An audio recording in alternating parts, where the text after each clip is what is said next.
പ്രപഞ്ചം ഒരത്ഭുതമാണ്. കോടിക്കണക്കിന് നക്ഷത്രങ്ങളും അവയെ ചുറ്റി സഞ്ചരിക്കുന്ന ഗ്രഹങ്ങളും അജ്ഞാതമായ നിരവധി രഹസ്യങ്ങളും നിറഞ്ഞ ഒന്ന്. എന്നാൽ ഈ അനന്തമായ പ്രപഞ്ചത്തിൽ നമ്മുടെ ഭൂമിക്ക് ഒരു അവസാനമുണ്ടോ? ലോകാവസാനം എന്ന ഭീതി നമ്മൾ എപ്പോഴെങ്കിലും ചിന്തിച്ചിട്ടുണ്ടോ? അത് ഒരു പ്രളയമാകുമോ? അതോ ഒരു അഗ്നിപർവ്വത സ്ഫോടനമാകുമോ? ശാസ്ത്രവും ഐതിഹ്യങ്ങളും പറയുന്നത് എന്താണ്? ഈ ചോദ്യങ്ങൾക്കുള്ള ഉത്തരങ്ങളാണ് നമ്മൾ ഇന്ന് തേടാൻ പോകുന്നത്. ശാസ്ത്രം പറയുന്ന ലോകാവസാനം. ലോകാവസാനം എന്ന് കേൾക്കുമ്പോൾ പലരും ഭയപ്പെടാറുണ്ട്. എന്നാൽ അതിനെക്കുറിച്ച് ശാസ്ത്രം പറയുന്നത് എന്താണെന്ന് നോക്കാം. ഭൂമിക്ക് ഒരവസാനം ഉണ്ടാകാൻ സാധ്യതയുള്ള ചില ശാസ്ത്രീയ കാരണങ്ങളുണ്ട്. അതിൽ പ്രധാനപ്പെട്ടത് സൂര്യനാണ്. സൂര്യൻ ഒരു നക്ഷത്രമാണ്. ഏതൊരു നക്ഷത്രത്തെയും പോലെ അതിനും ഒരായുസ്സുണ്ട്.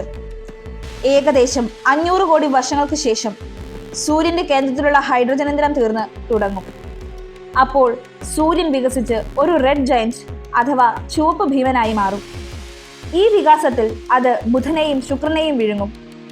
ഭൂമിയെ വിഴുങ്ങുമോ എന്നത് ഉറപ്പില്ലെങ്കിലും സൂര്യന്റെ ചൂട് കാരണം ഭൂമിയിലെ സമുദ്രങ്ങൾ തിളച്ചു വറ്റുകയും അന്തരീക്ഷം മുഴുവൻ കത്തി നശിക്കുകയും ചെയ്യും. അപ്പോൾ ഭൂമിയിൽ ജീവൻ അസാധ്യമാകും. ഇത് ഒരു തരം ലോകാവസാനം തന്നെയാണ്. ഛിന്നഗ്രഹങ്ങളുടെ ആക്രമണം. നമ്മൾ സിനിമകളിൽ കണ്ടിട്ടുള്ള ഒരു കാര്യമാണ് ഛിന്നഗ്രഹങ്ങളുടെ ആക്രമണം. ഇത് വെറും ഭാവനയല്ല. ഡൈനോസറുകൾക്ക് വംശനാശം സംഭവിച്ചത് ഒരു ഛിന്നഗ്രഹത്തിന്റെ ആഘാതം മൂലമാണെന്ന് ശാസ്ത്രജ്ഞർ കരുതുന്നു. വലിയൊരു ഛിന്നഗ്രഹം ഭൂമിയിൽ പതിച്ചാൽ അതിന്റെ ആഘാതം വളരെ വലുതായിരിക്കും. അന്തരീക്ഷത്തിൽ പൊടിപടലങ്ങൾ നിറഞ്ഞ് സൂര്യപ്രകാശം ഭൂമിയിൽ എത്താതിരിക്കുകയും ഇത് ഒരു ആണവ ശൈത്യകാലത്തിന് കാരണമാവുകയും ചെയ്യും. ഭൂമിയിലെ ജീവൻ പൂർണ്ണമായും നശിക്കാൻ ഇതിന് കഴിയും. സാധാരണ അഗ്നിപർവ്വത സ്ഫോടനങ്ങളെക്കാൾ 1000 മടങ്ങ് ശക്തിയുള്ളവയാണ് സൂപ്പർ വോൾക്കാനോകൾ. അമേരിക്കയിലെ യെല്ലോസ്റ്റോൺ നാഷണൽ പാർക്കിന് താഴെ ഇങ്ങനെ ഒരു സൂപ്പർ വോൾക്കാനോ ഉണ്ടെന്ന് ശാസ്ത്രജ്ഞർ പറയുന്നു. ഇത് പൊട്ടിത്തെറിച്ചാൽ ലക്ഷക്കണക്കിന് ടൺ ചാരം അന്തരീക്ഷത്തിലേക്ക് ഉയരും.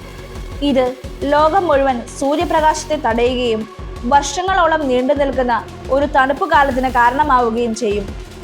ഇത് വിളകളെ നശിപ്പിക്കുകയും ജീവൻ നിലനിർത്താൻ പ്രയാസകരമാക്കുകയും ചെയ്യും. പ്രകൃതിപരമായ കാരണങ്ങൾ മാത്രമല്ല, മനുഷ്യന്റെ പ്രവൃത്തികളും ഒരു പക്ഷേ ലോകാവസാനത്തിന് കാരണമായേക്കാം. കാലാവസ്ഥാ വ്യതിയാനം. ഇതൊരു ഭീകരമായ സത്യമാണ്. മനുഷ്യനുണ്ടാക്കിയ മലിനീകരണം കാരണം ഭൂമിയുടെ താപനില വർദ്ധിക്കുന്നു. ധ്രുവപ്രദേശങ്ങളിലെ മഞ്ഞുരുകി സമുദ്രനിരപ്പ് ഉയരുന്നു. ഇത് തീരദേശ നഗരങ്ങളെ മുക്കിക്കളയും. അതിശക്തമായ കൊടുങ്കാറ്റുകളും വരൾച്ചയും പ്രളയങ്ങളും സാധാരണമാകും. ഈ മാറ്റങ്ങൾ ഭൂമിയിലെ ആവാസ വ്യവസ്ഥയെ പൂർണ്ണമായും തകർക്കും. അണുബോംബ് യുദ്ധങ്ങൾ. ആണവായുധങ്ങൾ ഒരു രാജ്യത്തിന്റെ കൈവശം മാത്രമുള്ളതല്ല. പല രാജ്യങ്ങൾക്കും ഇന്ന് അണുബോംബുകളുണ്ട്.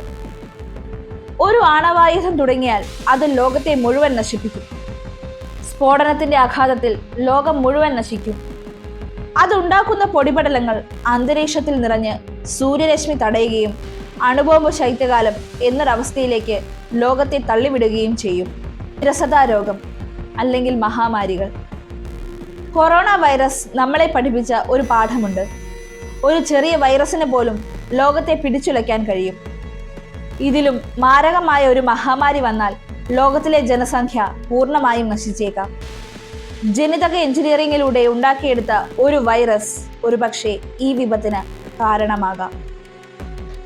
ലോകാവസാനത്തെക്കുറിച്ച് ശാസ്ത്രം മാത്രമല്ല, മതങ്ങളും ഐതിഹ്യങ്ങളും പറയുന്നുണ്ട്. ഹിന്ദു മതത്തിൽ ലോകം ചക്രീയമാണ്. ഒരു യുഗത്തിന് ശേഷം അടുത്ത യുഗം വരുന്നു. കലിയുഗത്തിന് ശേഷം ധർമ്മം നശിക്കുമ്പോൾ മഹാവിഷ്ണുവിന്റെ 10ാമത്തെ അവതാരമായ കൽക്കി അവതരിച്ച് ലോകത്തിലെ ദുഷ്ടതകളെ നശിപ്പിക്കുമെന്നാണ് വിശ്വാസം. പിന്നീട് സത്യയുഗം ആരംഭിക്കും. ബൈബിളിൽ ലോകാവസാനത്തെ അവസാന നാളുകൾ അല്ലെങ്കിൽ ജഡ്ജ്മെന്റ് ഡേ എന്ന് പറയുന്നു. യേശുക്രിസ്തു രണ്ടാമതും വരുമെന്നും മരിച്ചവർ ഉയർത്തെഴുന്നേൽക്കുമെന്നും നല്ലവരെയും ചീത്തക്കാരെയും വേർതിരിക്കുമെന്നും വിശ്വസിക്കുന്നു. അതിനുശേഷം പുതിയൊരു ലോകമുണ്ടാകുമെന്നും വിശ്വസിക്കുന്നു. ഇസ്ലാമിലും ലോകാവസാനം ഖിയാമത്ത് നാൾ അല്ലെങ്കിൽ അന്ത്യനാൾ എന്നറിയപ്പെടുന്നു. അന്ന് അല്ലാഹുവിന്റെ കൽപ്പന പ്രകാരം ലോകം അവസാനിക്കുമെന്നും മരിച്ചവർ ഉയർത്തെഴുന്നേൽക്കുമെന്നും എല്ലാവരുടെയും കർമ്മങ്ങൾക്കനുസരിച്ച് സ്വർഗത്തിലോ നരകത്തിലോ പോകുമെന്നും വിശ്വസിക്കുന്നു. ലോകാവസാനം സംഭവിക്കുമോ എന്ന് കൃത്യമായി ആർക്കും പറയാൻ കഴിയില്ല. പക്ഷേ ലോകം അവസാനിക്കുന്നതിനെ കുറിച്ച് ചിന്തിക്കുന്നതിനേക്കാൾ പ്രധാനം നമ്മൾ ഇന്ന് എങ്ങനെ ജീവിക്കുന്നു എന്നതാണ്. പ്രകൃതിയെ സംരക്ഷിക്കുക, അനാവശ്യമായ യുദ്ധങ്ങൾ ഒഴിവാക്കുക, സ്നേഹവും സമാധാനവും പ്രചരിപ്പിക്കുക, നമ്മുടെ ഭൂമിയെ സംരക്ഷിക്കാൻ നമുക്ക് കഴിയുന്നതെല്ലാം ചെയ്യുക. ലോകാവസാനം ഒരു സാധ്യത മാത്രമാണ്. അതിനെ ഭയപ്പെടാതെ ഓരോ നിമിഷവും സന്തോഷത്തോടെയും സ്നേഹത്തോടെയും ജീവിക്കാൻ ശ്രമിക്കുക. നമ്മുടെ ഈ ഭൂമിയെ അടുത്ത തലമുറയ്ക്ക് വേണ്ടി കൂടുതൽ മനോഹരമായി സൂക്ഷിക്കാം. ഈ വിഷയത്തെക്കുറിച്ച് നിങ്ങളുടെ അഭിപ്രായം എന്താണ്? കമന്റിൽ രേഖപ്പെടുത്തൂ. വീഡിയോ ഇഷ്ടമായെങ്കിൽ ലൈക്കും ഷെയറും ചെയ്യൂ. തുടർന്നും ഇതുപോലുള്ള വീഡിയോസിനായി ഈ ചാനൽ സബ്സ്ക്രൈബ് ചെയ്യൂ. ബെൽ ഐക്കൺ പ്രസ് ചെയ്യൂ. നന്ദി.